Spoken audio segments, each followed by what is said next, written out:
Resetting Wi-Fi and Bluetooth settings on the Galaxy S25 Ultra helps resolve connectivity issues by restoring network configurations to their default state. This is how it's done. Start by opening the app drawer and tapping on the Settings app. Once inside, scroll down and select General Management. From there, keep scrolling until you find Reset, then tap on it. Next, choose Reset Wi-Fi and Bluetooth Settings.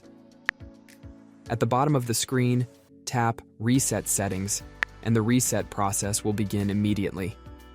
Once it's done, you'll need to reconnect to your Wi-Fi network and pair your Bluetooth devices again. To check if the issue is resolved, try browsing the web, running a speed test, or testing your Bluetooth connections.